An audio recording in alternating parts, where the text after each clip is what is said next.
Entrevista que realizo hoy martes 2 de noviembre de 1999. Esta es otra de las entrevistas para la historia con uno de los personajes con quienes vamos a estar reunidos posteriormente para hacer un conversatorio general. ¿Cuál es su nombre, por favor? Me llamo César Julio Grajales Hoyos. César Julio Grajales Hoyos. Don César Julio, ¿nació dónde? Aquí en Quimbaya. En Quimbaya. ¿En qué lado? En la finca La Estrella, propiedad de los papás míos. En la finca La Estrella, es hacia los lados de la Carmelita. Exactamente en la Carmelita. Don César Julio, ¿en qué fecha nació usted? El 9 de julio de 1925. 9 de julio de 1925. Don César Julio hace parte también de esa primera generación de quimbayunos que creció junto con este poblado que hoy llamamos Quimbaya. Esa es quizá, digamos, una de las partes importantes a reseñar en esta entrevista. ¿Quiénes son sus hermanos, don César? Nosotros fuimos 13 hermanos. 13 hermanos. Hoy somos 10 hermanos. Pero cuando eran 13, Cuando vamos éramos a recordar 13, los nombres en orden orden de edad. descendente. Correcto. Arcesio y Mario Grajales, que fueron mellizos. Primero dos mujeres, Alicia y Elia, que viven. Los mellizos hombres, que eran Arcesio y Mario. Sigue Jaime, en orden de edades sigo yo, Hernando, Mariela, Luzmila, Fabio, Octavio, Guillermo y Hoover Grajales Hoyos. Qué bien. A ver, don César, el nombre de sus padres. José María Grajales López y Ana María Hoyos Restrepo. Ellos eran de Neira. Los dos. Los dos eran de Neira. Neiranos. Vinieron de Neira, entre otras cosas, de allá de Neira trajeron una hija. Traían una hija de Neira, La mayor. la mayor. Y la historia que conocimos de los papás fue que la trajeron en un cajón, en una mula. En Angarilla, al Entre lado de la un cajón. Angarilla. Desde Neira hasta la finca de La Estrella. Esos eran los medios que habían de transporte en esa época. ¿Y cómo contaban los viejos cómo hicieron esa coroteada desde Neira hasta por aquí? ¿Alguna vez hablaron de eso? Era una época muy difícil porque las vías eran trochas. Y por entre esas trochas se vinieron aquí al Quindío. Él vino adelante. Abrió un campo donde es hoy todavía la Estrella. Ah, entonces él vino a colonizar. Él vino adelante con el abuelo. Qué bien. Él se vino con el abuelo. Entonces, Y el abuelo fue el que construyó la casa de La Estrella. vinieron a El despojar abuelo. montaña. Exactamente. Y el primer despojo de es- montaña lo llamaron La Estrella. Exactamente. Se le dio el nombre de La Estrella y se construyó una casa que afortunadamente todavía existe.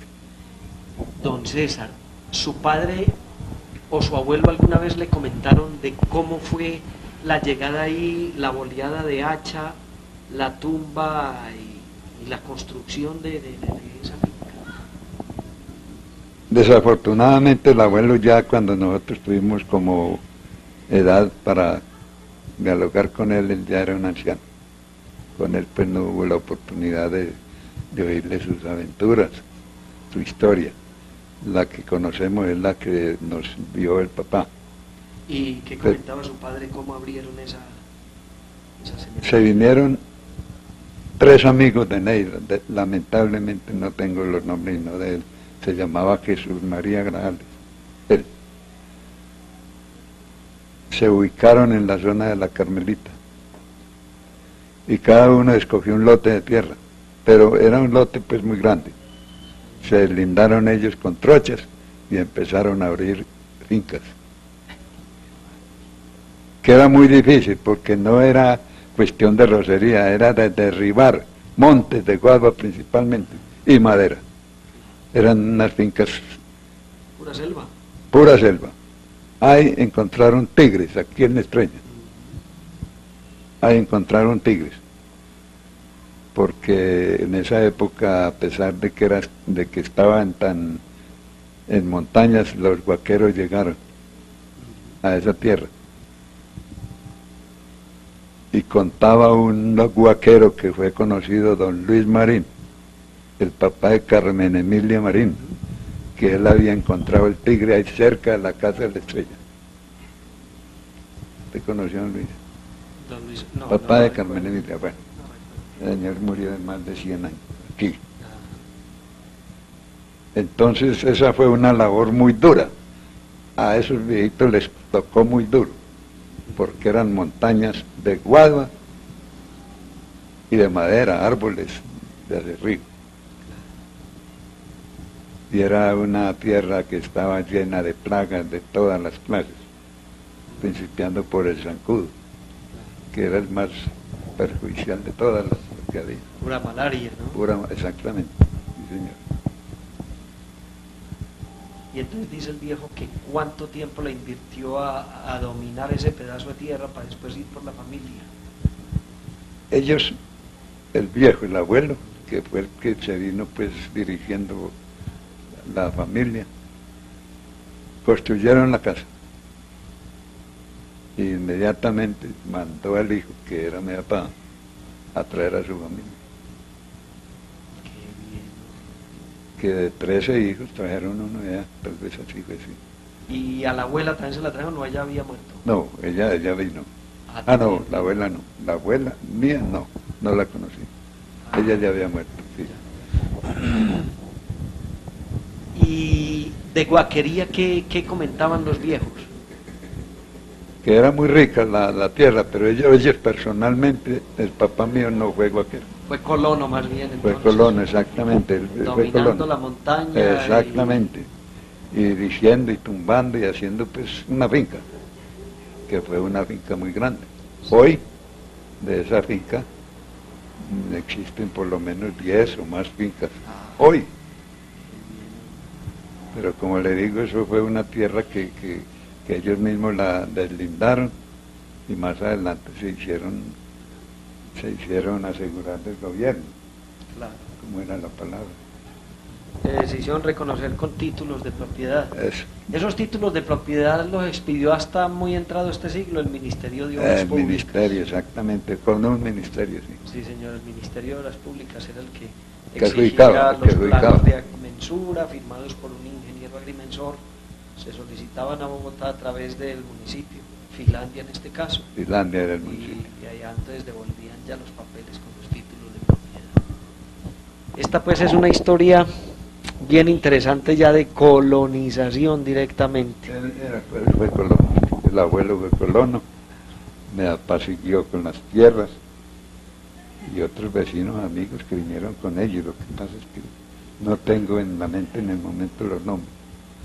A eso es que se refiere nuestro himno del Quindío cuando dice que aquí llegaron los abuelos a sembrar su corazón, creyendo en esta tierra y apostándolo todo, con esa visión futura de que esta sería una tierra muy progresista, donde aquí se fundarían pueblos y el progreso llegaría algún día. A eso es que estamos asistiendo actualmente y a eso fue que le apostaron los viejos colonizadores fundamentalmente. ¿Cuál es el nombre de los abuelos paternos, don César Julio? Yo conocí al abuelo, Jesús María Grajal. Jesús María. Jesús María era el abuelo paterno. Jesús María. Nosotros no conocimos los abuelos maternos y solamente el abuelo paterno. Ya. Cuando se vinieron de Neira ya habían muerto los maternos y la abuela paterna. Ajá. Entonces no conocimos y no un solo abuelo. Jesús María Grajales, que fue el que vino Ujú. a abrir tierras aquí al Quindío. Qué bonito. Don César Julio, ¿usted recuerda en esas charlas con sus padres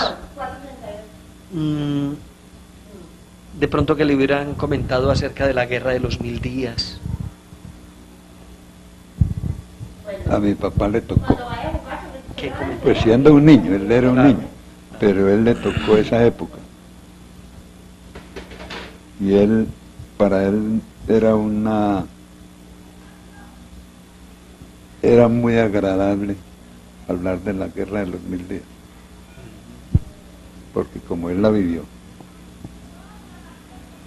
¿Y qué comentaba él? ¿Usted qué recuerda? Ahí donde está el problema.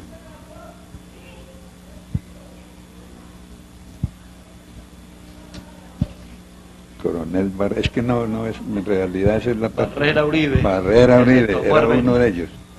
Ese era uno de los que dirigía unos grupos. Yo no. Es que la realidad es que como esa es una historia que era muy antigua para nosotros. Es como hablarle hoy a los muchachos de una desgraciada violencia que tuvimos aquí en el año 50, por ejemplo. Sí, sí. No le ponen atención. Entonces eso ocurría con el viejo, que él le ponía mucho interés, pero éramos unos niños. Claro. Sí, no había la percepción suficiente para esto. Exactamente, y mucho menos para grabarse de a uno. Claro. Entonces, a usted, ¿qué es lo que más recuerda con gratitud? ¿Qué es lo que más recuerda como que quisiera volver a vivir con sus padres? ¿Cómo era su papá? ¿Cómo era su mamá? Las partes buenas. La familia de nosotros, como le dije, éramos 3 hermanos. Nos levantamos juntos, vivimos en una misma casa, y esa era una felicidad para cada uno de nosotros, vivir en comunidad, 15 personas con los 2 viejos. Eso era extraordinario, una vida agradable, a pesar de las incomodidades que teníamos en esas épocas. ¿Qué se vivía? El presente y lo que se veía en el momento, lo que se ve en el campo, no como hoy, pero no teníamos oportunidades más de lo que era estar juntos. 15 personas vivimos muchos años juntos en un hogar del campo. Eso era una felicidad grandísima, estar todos juntos. No teníamos diversiones, no había pueblos para ir a disfrutar de programas así especiales. La familia era lo más sagrado, era lo mejor que podíamos tener nosotros en esa época. Estar reunidos con la familia. Claro. Con los papás. ¿Su padre era rudo o era muy condescendiente? ¿Cómo era el viejo? No, él fue un hombre condescendiente, nos trató muy bien. Mi mamá, para mi concepto, era una santa, una mujer muy buena. Entonces, ahí estaba la felicidad de su familia, de los hijos, de nosotros. Nosotros nos levantamos en un ambiente muy sano, Claro. alrededor y al pie de los papás. Envidiable, pues. Don César, de esas cosas con que la mamá a veces lo mima a uno y que lo manifiesta en comida, ¿cuál era el plato favorito con que su mamá les mimaba? ¿El que más preferían ustedes? Pues la realidad es que esa era una época de una abundancia en las alimentaciones, las propias de la época. Eso era extraordinario. La abundancia, la leche, los quesos, era una de las cosas preferibles allá en la casa. Predilecta, la mazamorra, los frisoles, esa fue la comida especial que tuvimos nosotros. Los frisoles, la mazamorra, la leche y todos los derivados que en esa época se producían. Y mucha abundancia había en esa época. Entonces era un hogar que tenía lo suficiente y sobraba para darle a todo el mundo, y los agregados y los vecinos y todo el mundo, que es una tierra extraordinaria, algo así como le decía Ramón, del maíz. Juan de Dios. Juan de Dios Hidárraga fue un abuelo que en una entrevista que le hice hace muchos años, hace casi 20 años, cuando iba a escribir mi libro sobre la historia de la fundación de Quimbaya, él decía que esta tierra era tan fértil, que si uno le ponía cuidado a una mata de maíz, gracias a la fertilidad de esta tierra tan berraca, veía crecer la mata. Pues decía él en medio de su exageración y su querencia pues para con esta tierra tan bella en la cual nos tocó vivir, ¿no? Gracias a Dios y gracias a nuestros viejos que tuvieron esa visión. Don César, hablemos de sus primeras letras de la escuela. Para los jóvenes de esa época, hablemos, yo estoy cerca de 75 años hoy, hablemos de mis 10 años. En la cabecera, aquí en Quimbaya, habían 2 escuelas, una de varones y la otra era de niñas. La una era la que siempre ha llevado el nombre de la Simón Bolívar, no, la Santander. Era la escuela Santander y la Sagrado Corazón que estaba aquí abajo. No más. Esos eran los planteles de educación. Nosotros vivíamos en La Estrella. De los 4 estudiantes que veníamos a Quimbaya, yo era el menor, era el niño de los 4 que veníamos de allá. Los 2 mellizos, María Celio, Jaime y yo. Éramos los mayorcitos de los hombres. Entonces yo era el pequeño de allá. Nos reuníamos en la avenida de La Estrella a la escuela, con la familia Ocampo, de aquí al frente. Familia hijos de don Eladio Ocampo. Eran Ocampo Montes, aquí al frente. De los que vendieron el terreno para fundar a Quimbaya. No, estos eran otros Ocampo. Ah, estos eran pero otros. fueron personas de muchos años. Ah, pero entonces al lado de allá. Al lado de allí. Aquí, pasando de la quebrada Buenavista. Exactamente. Ah, ya, correcto. De don Eladio Campos, sí señor. Y unos Martínez, familia Martínez, Osas, otros muchachos Osas. Entonces, de los Osas que conocemos aquí tradicionalmente, de la familia Osas. Exactamente. Correcto. Que ya hay muy pocos los de esa época, sí, muy pocos. Veníamos aquí, al frente del barrio hoy que se llama Grisales.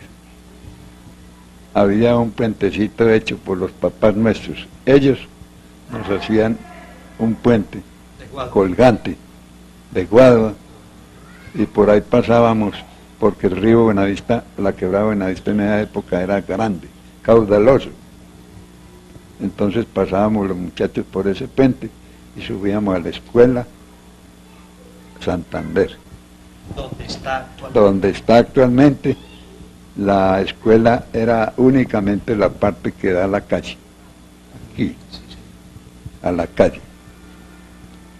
La de la carrera no existía, eso era patio. Era una casa pequeña de bareque, la escuela era una casa pequeña de bareque.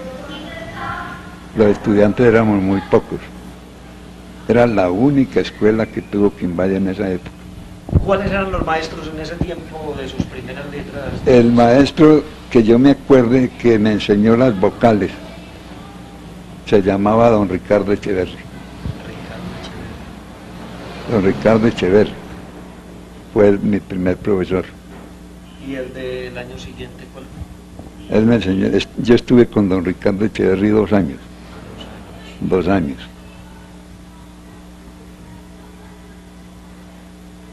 Primero y segundo los hice con don Ricardo Echeverri. Después de los otros años había un señor, don Jesús Valencia, padre de unas señoras que fueron profesoras aquí en Quimbaya, después, muchos años después, claro, doña Rosa.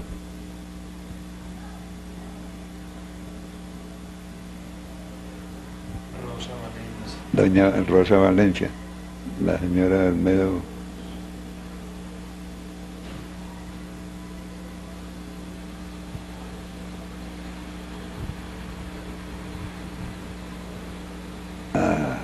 De Palacio. Exactamente. la señora de Olmedo era, de Olmedo Palacio, Doña Teresa, y hubo otra que llamaba Doña Rosa, profesoras hijas de don Jesús Valencia, que fue un profesor de nosotros. Qué bien, hombre, eso venía por herencia. Que era, en esa época se acostumbraba mucho los sobrenombres. ¿Será el caso? El papá lo llamaban los muchachos y los mismos profesores. Don Jesús Valencia lo llamaban Patecaucho. Patecaucho. ¿Por qué? Él tenía una cojera en una pierna, no sé qué sería, pero de todas maneras, ese era el sobrenombre que le tenían a don Jesús Valencia. Era muy bravo, profesor estricto, bravo. Y con ese término que le daba él, se ponía iracundo con los muchachos. Claro. ¿Recuerda alguna anécdota o algún cacho que haya pasado alguno de los muchachos con ese profesor? Yo con ese profesor tuve un cacho aterrador, porque yo entré y me tocó con él. Entré a un grupo que no me acuerdo cuál era, pero yo sabía que él era muy bravo. Y entonces yo vine el primer día a la escuela y me tocó con él en el salón y me fui para la casa llorando y le dije al papá y a la mamá: yo no voy por allá porque me tocó con don Jesús Valencia, que es muy bravo. Y como en esa época sí castigaban. Castigo de dolor. Entonces ahí debe usted el problemita para volverme a traer a mí. Tuvieron que venir a hablar con él, los papás, a contarles pues de que yo no quería y que yo no me amañaba en la escuela, que porque él era muy bravo. Y entonces él me trató con mucha maña en el momento, después de que ellos fueron, y después se desquitó todo bravo, de sinvergüenza, de dónde sacó de que yo soy un hombre bravo, que yo castigo. Pero me tuve que someter a estarme con su régimen estricto que tenía él. Ese fue un cacharro aterrador. Ese otro fue antes, con don Ricardo Echeverry, cuando estábamos en primero y segundo año. En esa época nos traían a misa, pero no a esta iglesia, a la que había en esa época, que era una capillita muy pequeña y era obligatorio ir a misa. Y nosotros teníamos que venir de la estrella aquí, a misa. Y entonces el que no iba a misa el domingo tenía que recibir el castigo al lunes. Y yo me acuerdo que don Ricardo Echeverry era un señor muy alto, delgado y alto, y lo cogía uno así de las orejitas y lo levantaba, de sinvergüenza, porque ese era el castigo que le daba don Ricardo a uno cuando no venía del estudio, cuando no venía a la misa, que era obligatorio. Se me olvidaba decirle que era tan difícil la educación para aprender las vocales en esa época. La casa de la Estrella, donde nosotros vivíamos con toda la familia, a la escuela, esos son 4 kilómetros más o menos, con el puente que teníamos allí, 4 kilómetros, de la casa de la Estrella a la escuela, Santander. Salíamos a las 11 de la mañana al mediodía, íbamos hasta la Estrella a almorzar. ¿Ustedes caminaban o iban en bestia? A pie. Íbamos a la Estrella a almorzar, almorzábamos allá y volvíamos a salir a la escuela Santander. La jornada era todo el día. Entrábamos a las 11, de las 11 a la 1. Entrábamos a la 1. Salíamos a las 5 para la finca otra vez. Esa era la caminada que teníamos nosotros para poder asistir a la escuela. 4 kilómetros aproximadamente hay aquí, pues por una zona, una vía recta. Cuando de pronto mi papá, vio que era una injusticia tener a sus hijos caminando tan largo, Pero habían otros que venían desde más allá de nosotros, de apellido Alzate, hijos de un señor, claro. Juan de Dios Alzate, Juan de Dios Alzate, que fue profesor aquí, no, de más allá, del lado de las Brisas.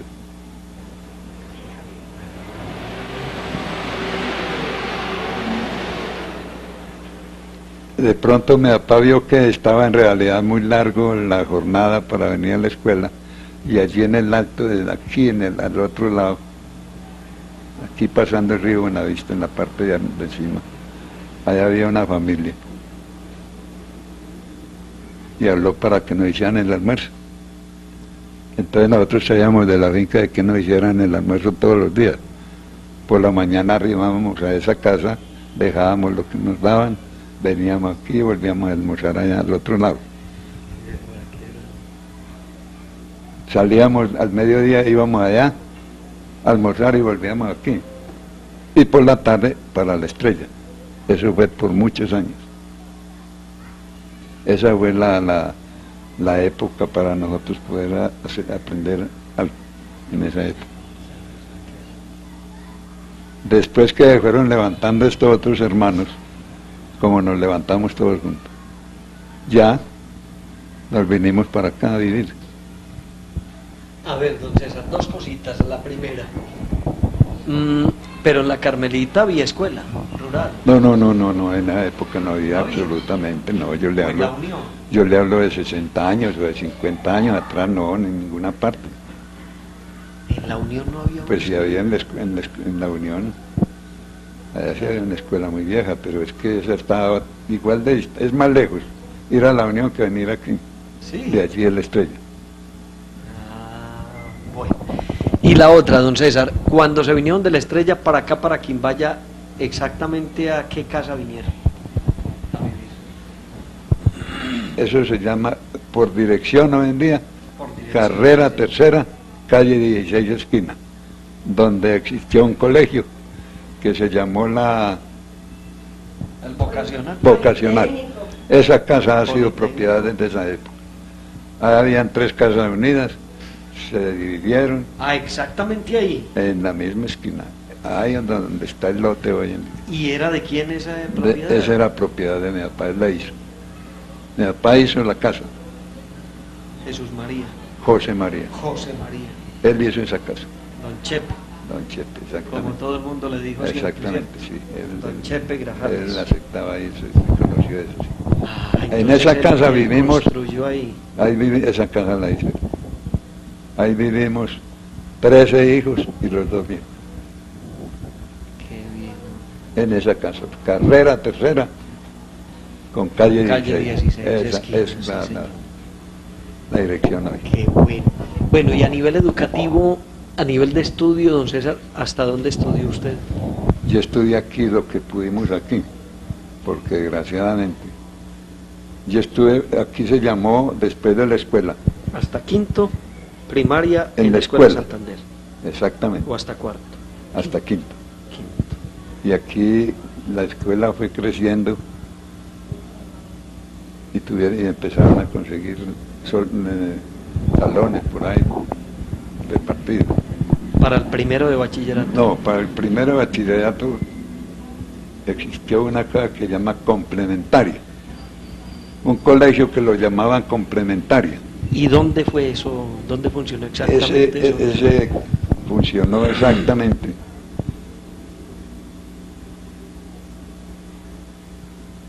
de la casa de Orlando, aquí en la esquina, frente al banco.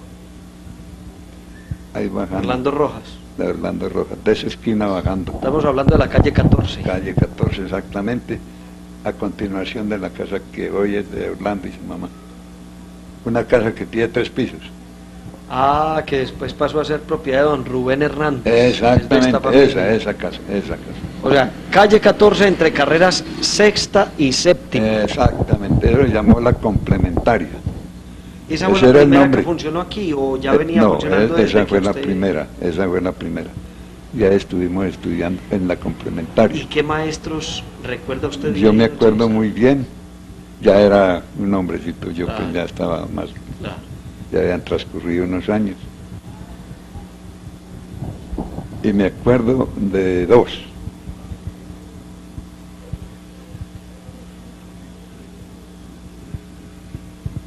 Es que Antonio, don Antonio, es la parte difícil. Eran tres los profesores de la complementaria, tres. Y estaba un señor Don Temis, lo llamábamos Don Temis, Temístocles Rosero. Ah, ese era ya de la complementaria. Ese ya estaba en la complementaria. Muy famoso, Pastuso él, ¿no? Pastuso, exactamente. Todo hablado en las entrevistas de Don Temístocles. Don Temístocles Rosero, él era Pastuso. Y en ese momento era el rector ahí de ese colegio, que tenía 3 aulas, más o menos. Bueno, ¿y de ahí a dónde pasaban, o terminaban las complementarias? Ahí, yo llegué hasta ahí. Los demás estudiantes que tenían que ser para Manizales, Armenia y Pereira. ¿Eso equivalía, don César, a qué, esa complementaria? ¿Un primero bachillerato? ¿Qué? Más o menos. Yo he dicho que 2 porque eso tuvo 2 grupos. Ah, Yo estuve en los 2 grupos. Qué bien. Qué bien. ¿Cuáles fueron sus compañeros de estudio en esa complementaria, don César? Tulio Franco fue uno. Tulio Franco. Tulio Franco. Me acuerdo que Tulio Franco, es que se han muerto muchos y se han ido de aquí los compañeros. Yo me acuerdo de Tulio.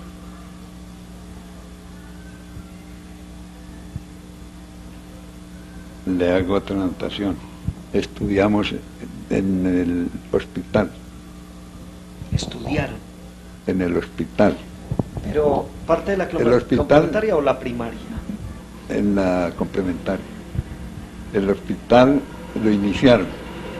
El hospital era de 2 plantas. Sí, señor. Lo iniciaron y lo dejaron empezado. Y pasó un tiempo largo y esas aulas o esos salones allá solos. Entonces, cualesquiera pasaron el colegio de aquí para el hospital. Estudiamos en el hospital. Los 2 grupos de la complementaria estuvimos allá también. Estamos hablando de cuántos años tenía usted, don César. Más o menos. Yo creo que yo estaba por allí unos 16 o 17 años en esa época. 16, 17, eso hace 59 años. Sí, señor. Estamos hablando del año 40. O sea que el primer hospital, el Hospital Viejo, se comenzó tal vez a mediados de los 30. Pero se hizo la obra, pero no parte. Se inició por lo menos. Exactamente. Pero se dejó mediados de los 30. Y entonces las autoridades de aquí nos mandaron para allá porque se iba a caer eso. Lo dejaron sin. ¿Y entonces dónde funcionó? No entró a funcionar. No había hospital. Hospital. No había hospital. En Quimbaya no había hospital en esa época. ¿La gente la atendían en su casa o para Armenia? No había hospital en esa época. ¿Y cuánto tiempo estuvo? No habían puestos de salud. No, eso es nuevo. ¿Ah? Eso es nuevo, puestos de salud. Eso no existía. Y ese hospital estuvo inactivo. Inactivo no, porque no lo habían puesto sin terminar muchos años. Mucho tiempo. Que yo me acuerdo tuvo 2 o 3 años más adelante sin servicio. O sea que ustedes hicieron la complementaria más o menos en el año 39, 40, 41, más o menos. A ver, ¿Estuvieron que un año allá? No, estuvimos más de 2 años. Por lo menos 2 años. Entonces la complementaria fue mucho más, don César, porque si allí alcanzó a usted estar un año. Sí, lo que pasa es que eso se decía complementaria y eran 2 grupos. Pero de pronto al próximo año tenía 3 grupos.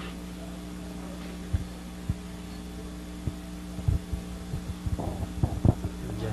Entonces estuvieron por lo menos 2 años estudiando la complementaria en lo que iba a ser el hospital. Empezamos allí, terminamos allí, que entre otras cosas tenían talleres de carpintería, de zapatería, y hubieron personas que salieron a trabajar de allá.